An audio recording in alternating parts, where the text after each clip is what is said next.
All right, that's another winning day yesterday with our MLB Best Bets. That is now 7 of 8 winning days here on the channel. We're on fire. We started the day yesterday 3-0. Unfortunately, couldn't cash the two late night spots with the Phillies in Seattle and the Reds. My goodness, just atrocious stuff yesterday in San Francisco. But regardless, we cashed 3 out of the 5. That's 7 of 8 winning days. NRFI cashes as well. 34-13 last 47 NRFIs for us here on the channel. That's about 72.5%. My goodness, last 47 is crazy. So folks, for more MLB Best Bets, make sure to hit that subscribe button down below for more. According to YouTube's analytics, over half of you guys are not subscribed to the channel, so make sure to do so if you have not yet. It helps the channel a ton if you subscribe and like. Also on the channel yesterday, we posted our week 0 predictions for college football. We're going to be predicting every single college football game here in 2026, so make sure to go check that out. That'll be linked in the description down below. Greedo plays MMA this week, UFC Shanghai predictions, and our Contender Series predictions. That is later today. Again, the Contender Series actual card is today, so make sure to go check that out. And Greedo plays MMA. Okay, let's go. First 5 best bets today for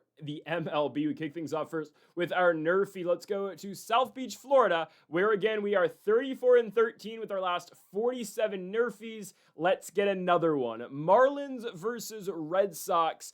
Two pitchers that I trust enough, especially one. Peyton Tolley, of course, going for the Boston Red Sox. Tyler Phillips is the opener / starter here for the Marlins. Phillips still technically considered a relief pitcher for the Miami Marlins, but a guy who has consistently been starting / opening games for this team recently. Peyton Tolley should feel like the pretty safe bet on this side of the NRFI.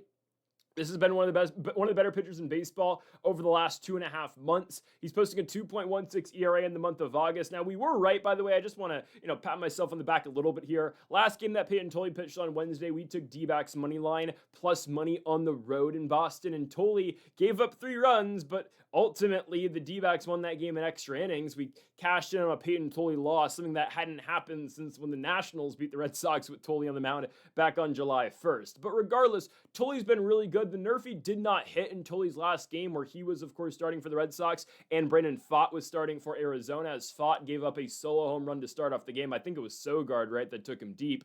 But I think Tolley should be fine here. Of course, Tolley took care of his side of the equation in that NRFI. Of course, it was Pfaadt giving up the run in the bottom of the first instead. Tolley, of course, in Miami here yesterday. Marlins lose 4-2 to Boston. It's a late game effort out of the Red Sox as they are down 2-1 going into the top of the 8th. They tied the game in the 8th inning and then ultimately win it in the top of the 9th, scoring 2 runs, of course, making the score 4-2. Aroldis Chapman came out and notched the save. Yesterday, the NRFI did cash. Otto Lopez drove in a run in the 2nd inning, but it was a clean first out of both Ranger Suarez and Sandy Alcantara. Kind of an expected NRFI, you can say, but, hey, we cashed our NRFI yesterday at way better odds. Angels and Guardians, a little bit tricky, but we'll take it, right? Stephen Kwan always gets on when we have NRFIs, but we've been able to avoid Kwan scoring runs. He gets thrown out at second base. There's a huge double play turn the Angels had in the top of the first as well, and that was a great NRFI cash for us yesterday, again, to get us back to 34-13 last 47 NRFIs. We're going to keep hammering in that stat.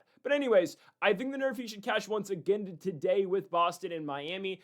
The Boston Red Sox have been one of the best road teams in baseball this season. I think they actually are the best road team currently in the sport, other than maybe the Dodgers.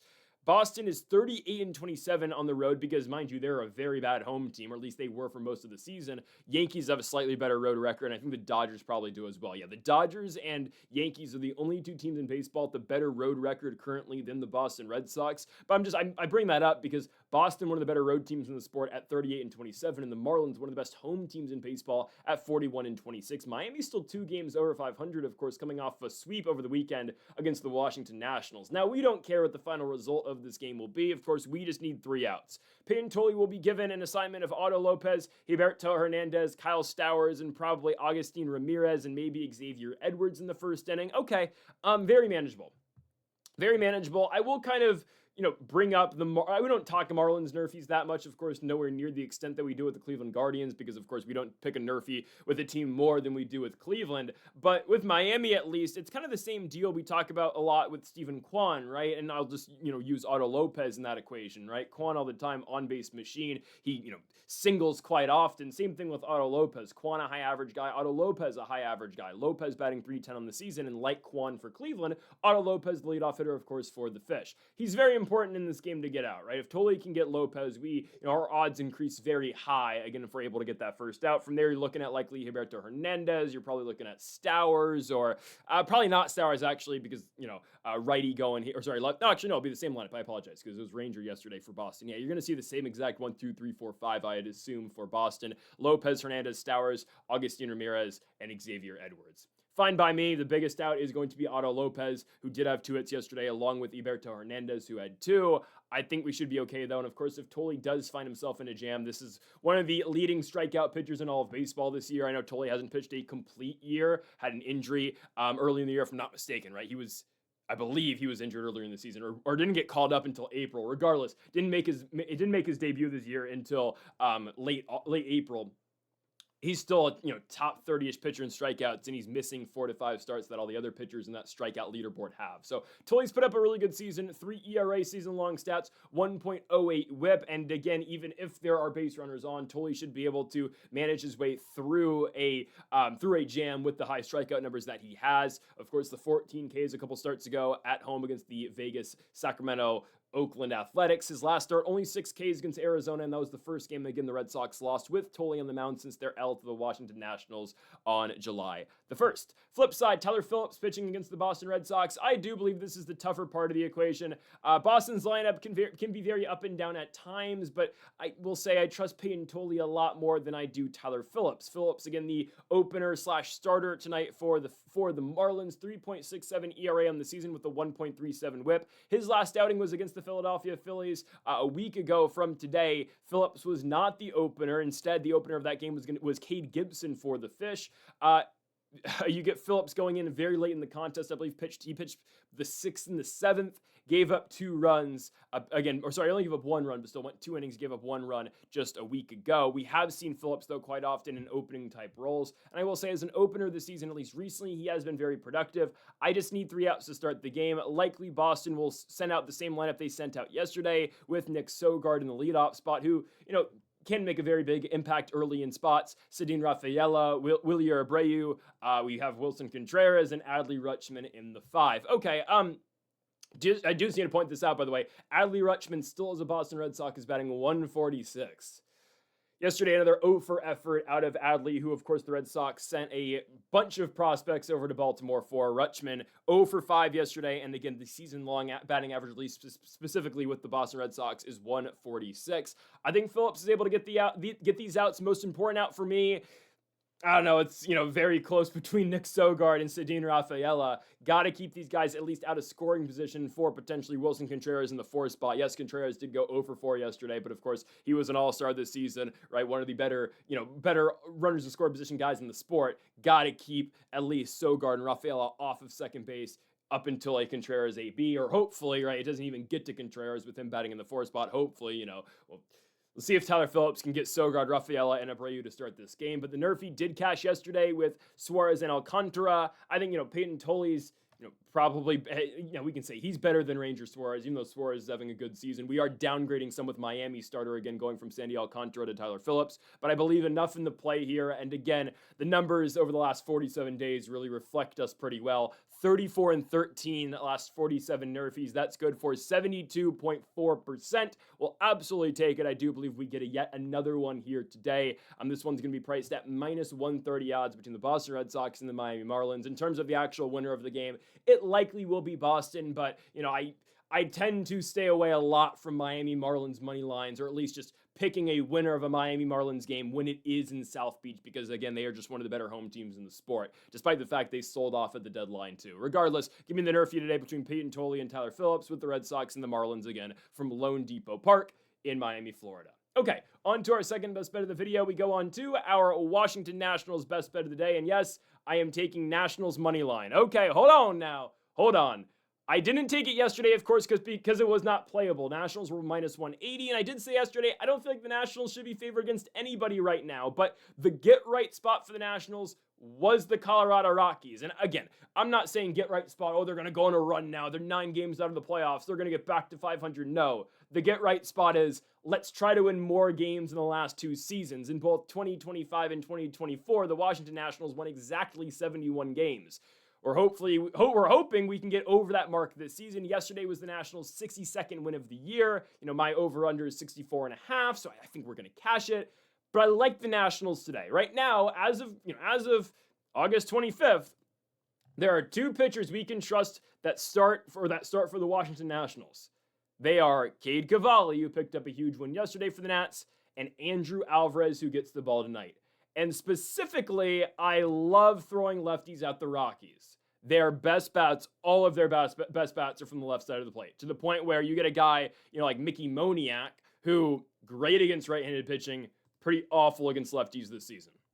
Just the truth. Moniak against lefties this year is a 200 hitter. Against righties, he's a 290 hitter. Sorry, 280 hitter. But that's just kind of how it goes for the Rockies. A lot of great left-handed bats from the right side of the plate.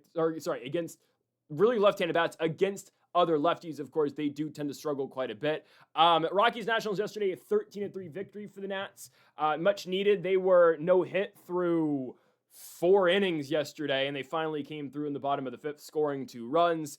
Very goofy inning in the bottom of the 5th. Nasim Nunez laid down a sacrifice bunt. 2 runs scoring it because of a throwing error by Willie Castro, and the Nationals just kept on adding on. C.J. Abrams with a double in the bottom of the 5th. Avi Ortiz brought one in with a ground out. Dylan Lyles scored trying to steal third, and then Sullivan thrown over. Who was playing third yesterday? It was Karras, right? No, sorry, it was Willie Castro. I apologize. Threw one over Castro's head, and the Nationals just kept on scoring, and Dylan Lyle topped it all off in the bottom of the 8th with a 3-run shot, cashing our Dylan Cruz over 1.5 hits, runs, and RBI. Cruz went over despite not having a hit in yesterday's game. He drew an RBI walk in the bottom of the 6th and walked again in the bottom of the 8th, but of course was driven in by Dylan Lyle with the 3-run shot. We'll take it. That cashed a positive day for us. Phenomenal stuff, right? Even when Dylan Cruz isn't getting hits, he's finding ways to contribute. He better be a 270 hitter next season. Next year, the advanced metrics will finally pay off, right? Right? No? Okay. Anyways, Nationals win by 10 runs yesterday, and to show how much ESPN really cares about this game and the rest of the baseball world cares about this one yesterday, look at this. Game highlights, Rockies and Nationals were showing the Boston Red Sox. And this doesn't even look like the Red Sox versus the Marlins yesterday.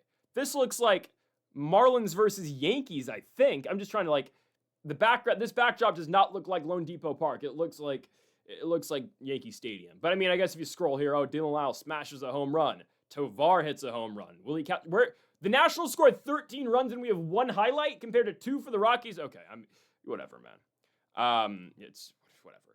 I'm taking the Nationals at -140. I understand -140 is not the best value, but if we're able to consistently hit -140 odds, I'm not going to complain. And that's what I said a couple days ago. We had this big revelation when we talked about Diamondbacks versus Reds last week. And I said, okay, -140 for the D-backs is great value. You get Eduardo Rodriguez going at home. I'm only going to take -140s when I'm very confident in him now, right? I know yesterday we took the Reds and they completely screwed us. Okay, I didn't think Chase Burns was going to completely suck. And the Giants, Carson Wisenhunt gets injured, yet the Reds weren't able to score on him, and they weren't able to score off of an awful bullpen. But literally everything pre-game was in the favor of the Reds. Adames is on the IL. There were really only 3 credible hitters yesterday on the Giants lineup. It was Gilbert, Jung-Hoo Lee, and Devers. And despite that, the Giants won and shut out the Reds. I didn't realize I was recording the video yesterday, and as soon as I stopped recording yesterday, I checked Twitter, and the first tweet I saw was that Bryce Eldridge will be attending his grandfather's funeral in Virginia. He's out for the entire Reds series. Obviously, that sucks. Horrible situation. But so many things were going the Reds' way pregame in terms of guys not playing, and they still lost. And Chase Burns looked atrocious in that game yesterday. Anyways, I'm still only taking -140s when I feel really good about them, and I love this spot for the Nationals. The Rockies are an awful road team. 20 games under 500 on the road this season. They've been much better at cores for the most part this year, and the Rockies against lefties have been absolutely awful, and that's what Andrew Alvarez gets the opportunity to do today. Alvarez has been pretty good recently, 2.42 ERA in the month of August, and the Nationals have only won 1 out the 4 games that he's pitched so far in the month, but Alvarez hasn't given up more than 3 earned runs in an outing since, early July. He's been pretty good, truthfully, and I want to see the Nationals continue to let Alvarez go deeper and deeper into games because he really can contribute going potentially 6 innings. I don't know if Alvarez is going to be a staple of the future in terms of the rotation, but at least for this season, yeah, continue to let Alvarez go deeper and deeper into games. Originally, the Rockies starting pitcher was supposed to be Kyle Freeland. Freeland had a decent outing a couple starts ago in San Francisco, and Freeland had the complete game earlier in the year against Kansas City at home. He's not getting the ball tonight now, though. It's going to be Mason Adams. Mason Adams will be making his He'll be making his MLB debut tonight. Pitched for, I believe he's technically considered a reliever. But if I'm not mistaken, he has started games this year for the Albuquerque Isotopes, of course, the AAA affiliate of Colorado. His last outing in Albuquerque came against Vegas on August 20th. He went 5 innings of 1-run ball, and I'll be honest with you, I'm kind of impressed by what Mason Adams, I didn't need the with in that sentence, by what Mason Adams has done this year in the PCL. Of course, if you know anything about AAA baseball, you know the PCL is the worst league to pitch in, not just in the minor leagues, not just in AAA, just in all of baseball. It's atrocious. All those hitter-friendly parks, Albuquerque is one of them. It doesn't get worse than Reno, actually, maybe Vegas. Oh my goodness, they're all bad. Salt Lake is bad. Sacramento's bad.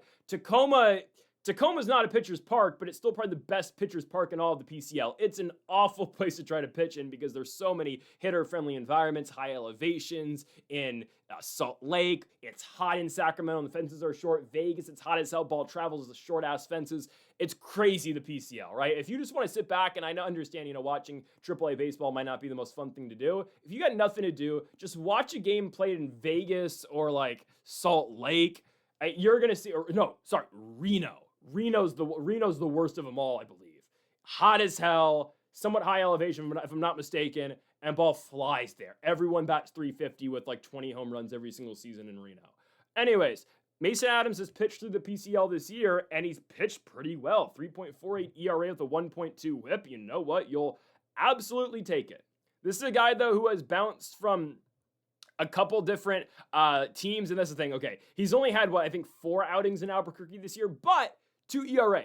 He was pitching in the International League earlier this year for the White Sox for Charlotte. He did go, he had a 4.25 ERA this season, over 36 innings with them. I think he was claimed by the Rockies. I don't know if he got traded. Regardless, Mason Adams, 26 years of age today, making his major league debut. I'm going to check right now if he got traded or not. I'll be honest, I wasn't really locked in on Mason Adams. Actually, definitely was traded. He is their 20th overall prospect in their farm system. Okay, so Adams, again, starts the year with Charlotte in AAA, now comes to Albuquerque, and he's been pitching fairly well. Did not have a great 2024. I believe had Tommy John, in the middle of 2024, at least dealt with an arm injury. Did not pitch in 2025. Here he is in 2026, and he'll be making, of course, his major league debut tonight. Okay, only 3 appearances in AAA for them in Albuquerque. Rockies have now lost 7 consecutive games. Nationals, don't let them break that streak here. Let's make it 8.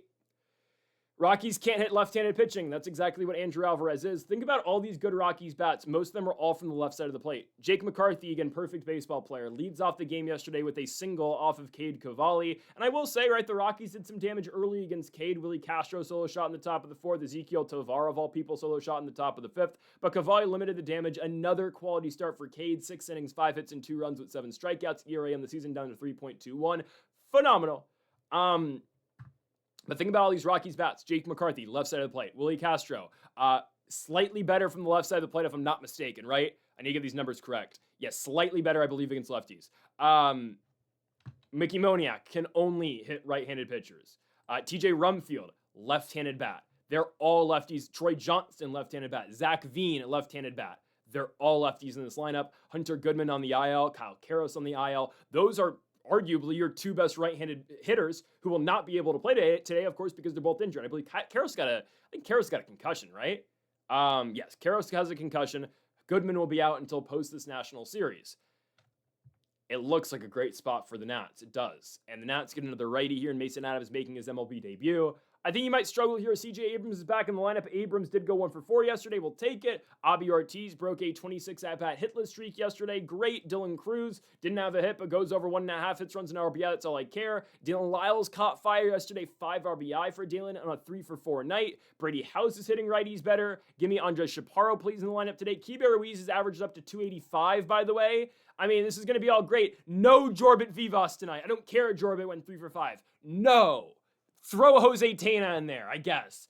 Anybody but Jorbit today. He went 3 for 5. Awesome. He's used all of his pixie dust now for the next month and a half. No Jorbit Vivas today. We need Trey Lipscomb. We need Seaver King up immediately. King, I guess you could hold off on him. Trey Lipscomb's ridiculous, though. Where is Trey Lipscomb? I don't know why he's not with the Major League team. Anyways, give me the Nationals today. Love the spot. Rockies can't hit left-handed pitching. I think Mason Adams will definitely struggle in his MLB debut. Rockies, 20 games under 500 on the road this season. Nationals, they don't really have their thing going on with them anymore. Like, oh, they're a great road team. They're not anymore. They're under 500 on the road. I will say they're playing better baseball currently at home than they were through the first 3 months of the season. Give me Nationals money line here at minus 140. I understand the value's not the greatest, but I just don't see them losing this game, to be honest. On now to our third best bet of the video. Another money line play, and I will tell you, it's all money lines from here on out. Toronto, Ontario, Canada. Toronto Blue Jays versus the Kansas City Royals. I'm taking Toronto. I'm taking my guy. I don't know how many more times I get to say this.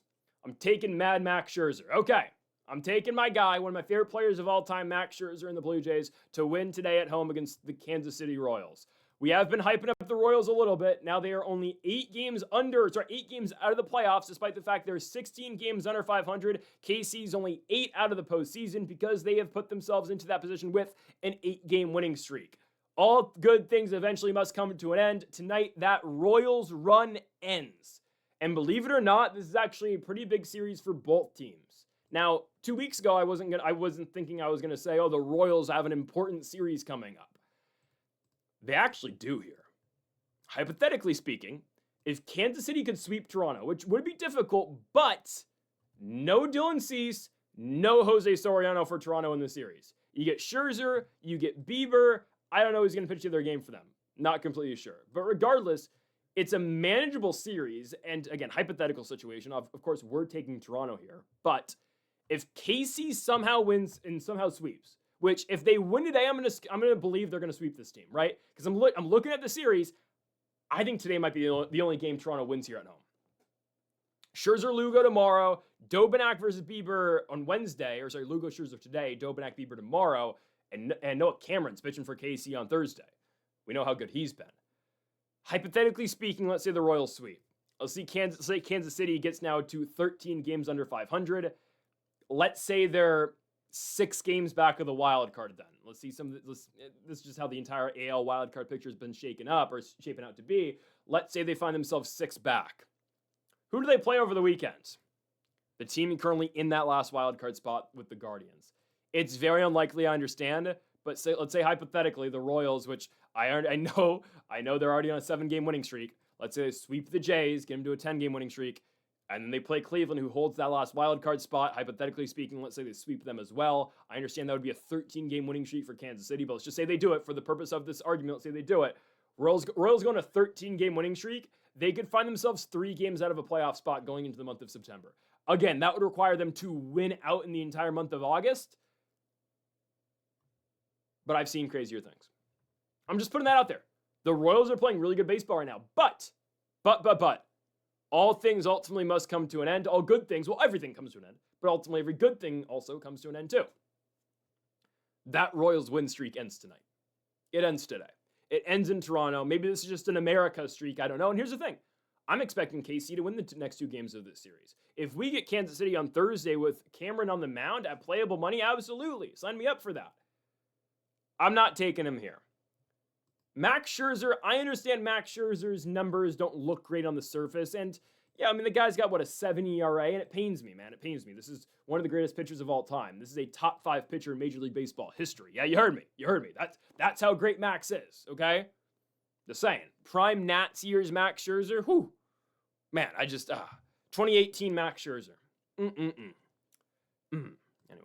7 ERA on the season for Max.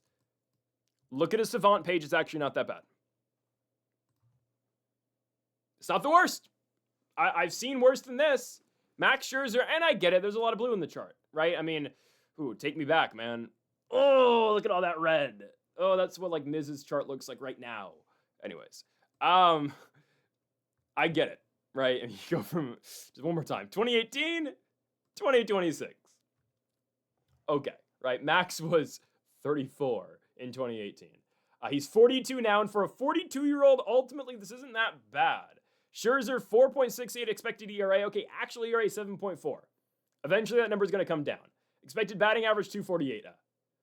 I don't mind it, though, because when you compare Max's numbers to Seth Lugo's, at least Max has some red in his chart. There is 0 red for Seth Lugo. It is all blue in the chart currently of Lugo.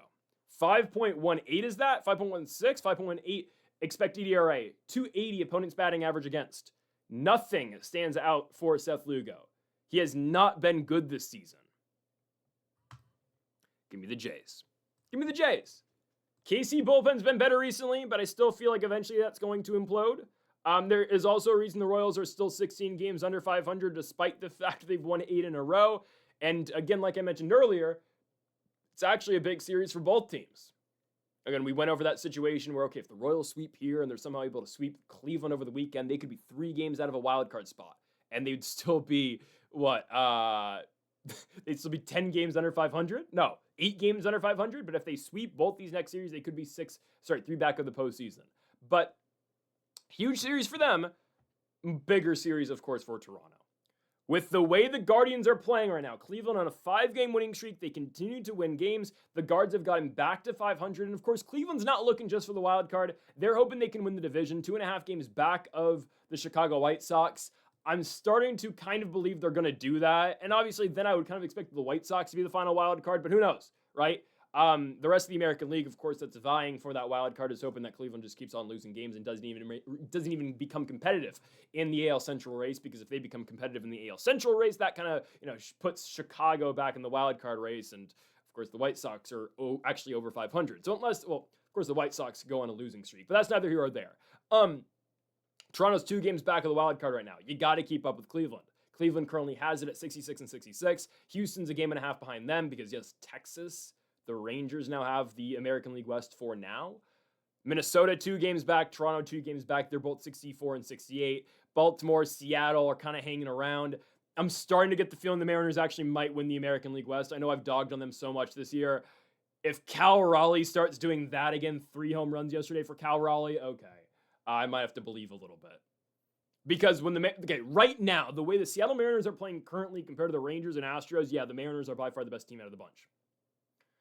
So if Seattle gets hot, how good their pitching is and how great they are at home, if they can win, if obviously they got 2 more games against Philly, if they can win one of the next 2 and take the series against the Phillies, yeah, I'm going to start to believe the Mariners are actually going to win the West. And at home in a 3-game series, that's very dangerous for the 6th seed. If that's Cleveland, if that's Chicago, if that's Houston, if that's Minnesota, if that's Toronto, if that's Baltimore, or the Royals, that's really dangerous because they play really well at home. And in the next round, Seattle would probably get destroyed on the road, let's say in Cleveland in a 5-game series. That probably wouldn't turn out too well for them. Anyways, going back to Royals versus Blue Jays today, 2 unks on the mound, right? Lugo, 36 years of age, Max Scherzer, 42. Max actually hasn't been that bad. His last start was, his last start was bad at the Trop. But the Rays are the best home team in baseball. Scherzer goes 4 innings, 5 hits, and 7 runs against Tampa. Who cares? Okay, he had a bad outing in Tampa. That's one of the best home teams in the sport. Prior to that, 5 innings of 1-run ball against the Red Sox, 5 1/3 innings of 2-run ball against the Phillies, 6 innings of 1-run ball against the St. Louis Cardinals. Scherzer actually has not been that bad since he came off the injured list when he returned in DC, and then has posted pretty good numbers since, with the exception of, again, that 1 game in Tampa. I think Scherzer turns in a pretty good night today. Seth Lugo has struggled. Back-to-back outings for Lugo where he's given up 5 runs. Now, the way the Royals have been going, they've actually won both of those games where Lugo gave up 5 runs against both the Angels and the Athletics. And prior to those 2 games, Lugo only gave up 3 and 6 innings, and they beat the Chicago Cubs. I think he's going to take an L here, though. Seth Lugo has been very much worse on the road this season. He's got a 4 ERA at home, but he's got a 5.7 ERA away from Kansas City this year. That's not going to play tonight. I think the Blue Jays, who I understand struggle a lot at the plate, I think they're going to find a way to come through, right? I mean, you look at that Yankee series, the Dylan Cease game on Saturday, they only win it by 1 run, but 15 total hits for Toronto. It's in the bag in terms of, like, they can make contact. They can put the ball in play. They just need to put it all together. Vlad's back in the lineup. We'll see how he's going. Cal Raleigh finally broke the curse of him not hitting home runs. Can Vlad Guerrero finally do so? We're back in Canada. Will tonight be the night Vladimir Guerrero Jr. finally hits a home run in the country of Canada? I don't know. I'm going to go Blue Jays today, though. I think this Royals run does come to an end today. I still think they ultimately win the series. I think Scherzer's able to give us a crafty, gritty veteran performance. That's kind of how I feel here. I know this Royals lineup's been mashing recently. Nick Lofton's been good at the leadoff spot. Bobby Witt, of course. Salvi's been better recently. Pasquantino. Jack Cack currently out. That's a massive loss for them. Caglione out currently. He might be back today. I don't know. He got scratched on Sunday due to ankle soreness. I don't know why I thought he was on the IL. We'll see if Jack Cack is sitting today or not. Michael Garcia's out. I really like the Jays to win this game at home against Kansas City and finally put an end to this big Royals winning streak. On out to our fourth best bet of the video, we move on to yet another money line play, and let's go to Sacramento, California, West Sacramento, California to be exact, as we've got the Athletics at home against the Minnesota Twins, another team that says the Guardians. Oh my goodness. That's great. The Guardians are in Anaheim. We are not taking the Guardians, and I will fix this in the next 30 seconds while I keep on talking. Regardless, we have the Minnesota Twins in Sacramento against the A's, not the Guardians. Minnesota, of course, is another team that is trying to make a push for that wild card spot, like, of course, the Toronto Blue Jays, which we just talked about, and the American League Central team I accidentally put on the graphic instead of them. I actually can't believe I did that. That's really bad. Yesterday, though, Minnesota beats Sacramento. They go to West Sac and win yesterday 9-6. So a big game for them as, again, they continue to chase down currently the Cleveland Guardians, who the Twins are 2 games behind. Again, yesterday, Cleveland won on the road in Anaheim. And I will say I did consider taking the Cleveland Guardians today, but I just don't want to press that. It's the same exact odds as this game between the Minnesota Twins and the Athletics, and I don't want to play against Walbert Urania, especially how good Walbert's been. So there you go, graphics updated. I apologize mightily for that one. My goodness. Anyways, I like the Twins a lot in this spot. Yesterday, again, a 9-6 victory for Minnesota. Zebby Matthews goes out and gives them 7 quality innings, which really saves the bullpen, as the A's did make a push later in the game, and it forced Andrew Morris to come out, and I think he threw 1 pitch.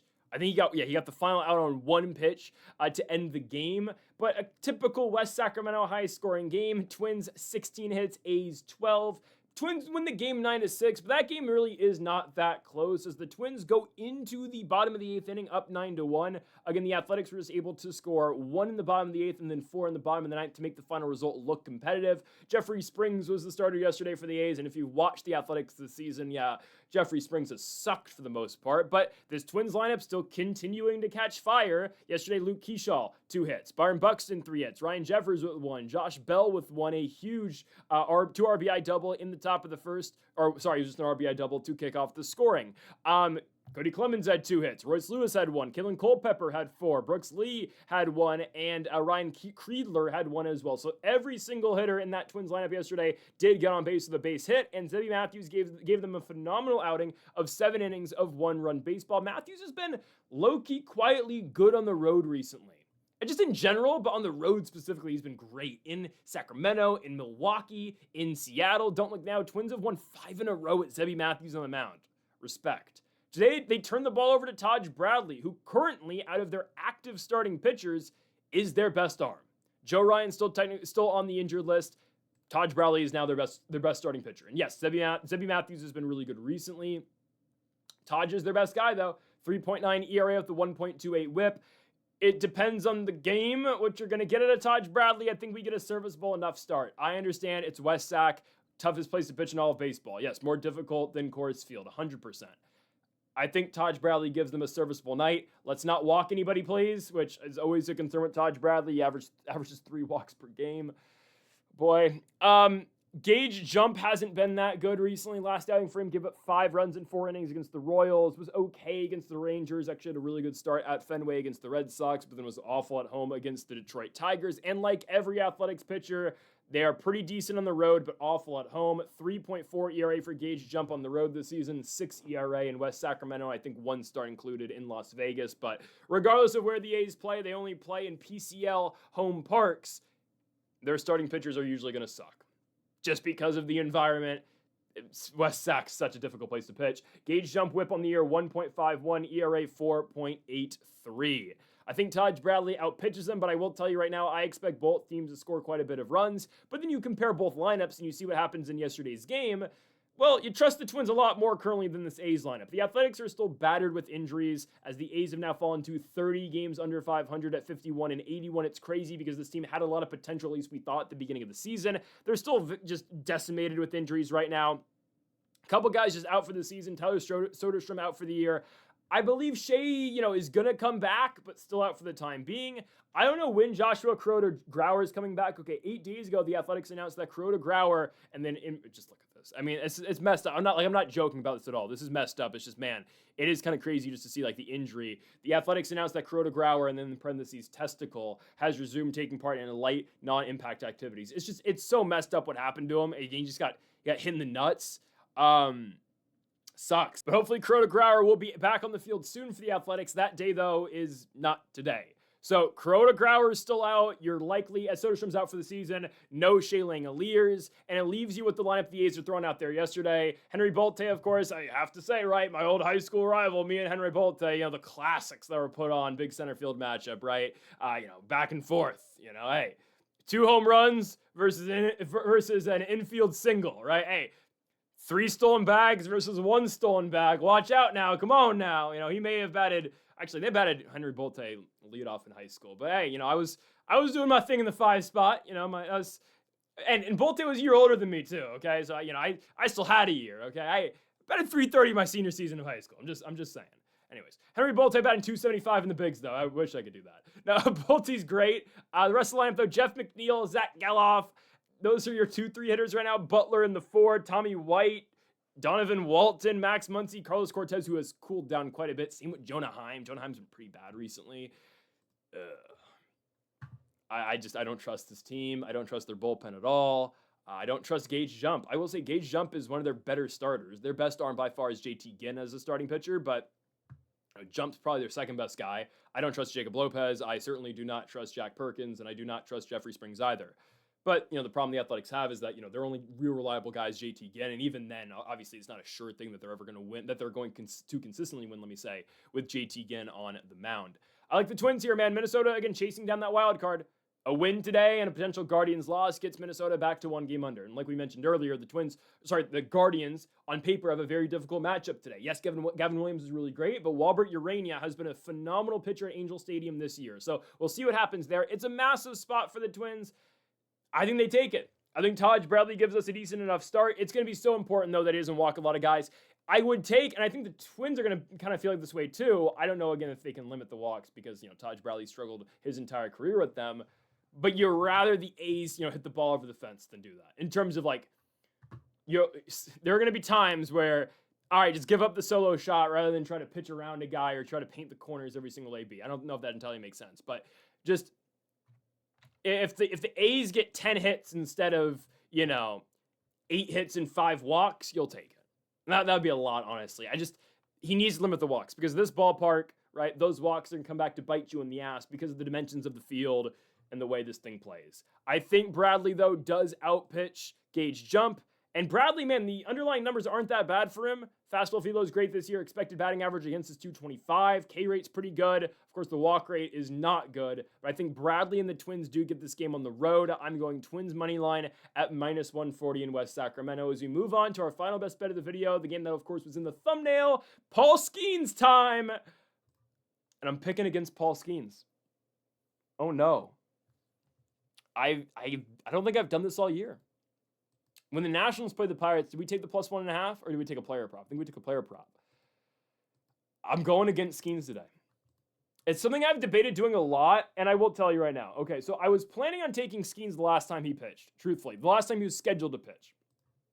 Not his last actual start, but when he was scheduled to pitch a couple starts ago against the Boston Red Sox, and Patrick Sandoval was supposed to be the starting pitcher for the Red Sox. Sandoval did start that game for the Sox. Pirates went pen game after they bumped Skeens back. I think it was Lake Bachar got to open for Pittsburgh in that game. Regardless, Pittsburgh actually won despite Skeens not pitching 8-3. That's the thing. Paul Skeens hasn't been that good, but what I was going to say originally when I was supposed to take the Pirates last Sunday or 2 Sundays ago was that Skeens, I believe, is the unluckiest pitcher in the sport. Let's look at a Savant chart. And we're going to look at it right now, and I firmly believe that. I think Skeens has gotten, more unlucky than pretty much any other pitcher currently in baseball. You look at Skeens' savant chart, and this is not a guy who's washed. This is not a guy who is past his prime, like some people are saying, that, oh, he's done at 24, and everyone's trying to break down his mechanics and whatnot. He's just not throwing the ball as hard intentionally. That's the simplest thing I can think of. He's not trying to kill his arms. He's just trying to get to free agency, which, of course, would still be another 4 whole seasons for him. But he's already established that, okay, he's a top pitcher in this league. Even in a year where Skeens is supposed to suck, I understand, again, this is not the 2 ERA he posted last season. This is not a bad year. 3.95 ERA, 1.14 whip, top 10 strikeouts in baseball. That is not an awful year at all. It's not what we expected of Paul Skeens because, well, Paul Skeens last year had a 1.97 ERA with the 7.6 wins above replacement. His rookie year, 5.9 wins above replacement with the 1.96 ERA, 0.95 whips in both first 2 years in the bigs. I get it. It's not what we are used to seeing with Paul Skeens. This is not a bad year by any stretch of the imagination. It's just because his name is Paul Skeens and what he did in his first 2 seasons throws you off. And obviously, again, you're hoping Skeens can continue to do what he did in his first 2 years. I get it. This is still not a bad season. This is not a bad chart. Actually, a pretty good chart. We always say it, the more red, the better. It's all red. Obviously, it's not what he did in 2025. This is as good of a baseball savant chart for a pitcher you're ever going to see. His 2024 season, actually slightly better in some regards. You could have made the case, by the way, Skeens should have won the Cy Young in 24. He definitely won it in 25. He didn't pitch enough games in 24, but I kind of wanted them to give it to him in 24 as well. But anyways, not a bad season for Skeens. Yes, he's regressed a little bit. I think Skeens is my theory is Skeens has realized the Pirates are never going to win anything with him. He wants to get to that first big free agency contract in 4 seasons, and he'll probably sign with the Yankees is my guess. I understand, no pitcher's dying to pitch at Yankee Stadium, but I think that's probably where he'll go. Just kind of looking at what Skeens, the minimal interviews that he does. I understand, a reporter at one point asked him when he was going to the Yankees or some nonsense. I just believe that's where he's going to go. I could see the Dodgers 100%. That would make sense for him too. I personally, though, believe it's going to be, and he'll be a New York Yankee in 4 seasons. And maybe the Pirates will trade him probably at the deadline before his contract expires. I expect Skeens to bounce back fully next season, but I've been waiting quite a bit to talk about Skeens. I don't think he's actually that bad. Is he as good as he was last season? Obviously not. Is Miz the best pitcher in baseball? Absolutely. I still think Skeens is going to be fine. I think it's an off year for him, and if an off year for Skeens is still top 8 in strikeouts with a 1.1 whip, and sub 4 ERA is nothing incredible, but if that's an awful year for him, I think any pitcher in baseball will take that. While we're at it, let's look at Michael King's chart. It's a chart. I'll just say that. His ERA is actually better than Skeens' 3.38. It's better than Skeens' ERA. I'm not going to put too much into King's chart. We're looking here at the money line itself. I am taking San Diego. I'm actually not doing this because of Skeens, though. I think Skeens is actually going to pitch fairly well today, just how I believe Michael King is actually going to pitch fairly well today, too. The reason I'm taking San Diego is because the game went 12 innings yesterday. That's why I'm doing it. 12-inning game yesterday, and the Pirates win. San Diego's got 3 chances to win the game and walk off the game with 1 run. Bottom of the 9th, bottom of the 10th, bottom of the 11th against a bad Pirates bullpen. They could not do it against Mason Montgomery, who's kind of nasty, Camilo Doval, Kirby Yates, whose numbers actually aren't that bad, but just when I watch Kirby Yates, he just seems so extremely hittable to me. And then to get the save in the bottom of the 12th was Yohan Ramirez. The Pirates bullpen is not built for back-to-back games like this. In terms of you had to use your entire bullpen after Ashcraft gave you 6. And Ashcraft pitched well for Pittsburgh yesterday, and Robbie Ray pitched, well enough yesterday for San Diego.